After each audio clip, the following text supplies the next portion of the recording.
திருச்சிற்றம்பலம். காண்பவன் சிவனேயானால் அவன் அடிக்கு அன்பு செய்கை மாண்பு அறம்.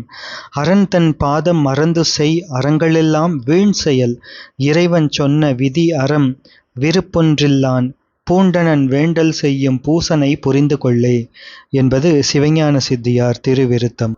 இதற்குரிய பொழிப்புரை இதுவரையும் கூறியவாற்றால் ஏனை தெய்வங்கள் மாட்டுச் செய்யும் வழிபாடுகளையும் சிவபெருமானை ஏற்றுக்கொண்டு பலன் தருவன் என்பது பெறப்பட்டது. ஆதலான் அச்சிவபிரான் திருவடியை வழிபடுதலே நல் அறம் ஆகும்.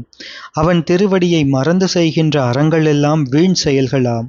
அன்றியும் புண்ணியமாவது அச்சிவபெருமானால் வேத ஆகமங்களில் விதிக்கப்படும் விதி. ஆதலான் அவ்வாறு விதித்தற்கு சிவபெருமான் ஒரு பொருளிலும் பற்றில்லானா உயிர்களிடத்து வைத்த கருணையே காரணம் ஆதலின் அந்நன்றியாக அச்சிவபெருமான் திருவடி பூசனையே உறுதியாக செய்யக்கூடியது என்றவாறு.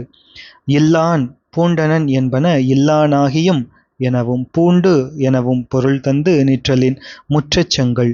சொல்லால் முற்றியும் பொருளால் எச்சமாயும் நிற்பது முற்றச்செம். விருப்பொன்றில்லான் என்ற விடத்து விருப்பு ஒன்றும் இல்லான் என்னும் பொருள்பட சிறப்பும்மை விகாரத்தால் தொக்கது. சிவஸ்ரீ அருணந்தி சிவாச்சாரியார் அருளிச் செய்த சிவஞான சித்தியார் சுபக்கம் மூலமும் உரையும் என்னும் நூலிலிருந்து இதற்கு திரு கைலாய பரம்பரை திருவாவடுதுறை ஆதீனத்து திராவிட மாப்பாடிய கர்த்தராகிய மாதவ சிவஞான யோகிகள் அருளிய உரையை தழுவி திருவாவடுதுறை ஆதீன சைவ பிரச்சாரகரும் தேவகோட்டை சிவாகம சித்தாந்த பரிபாலன சங்கத்து சித்தாந்த சாத்திர போதகருமாகிய தூத்துக்குடி போ. முத்தையா பிள்ளை எழுதிய பொழிப்புரை. திருச்சிற்றம்பலம்.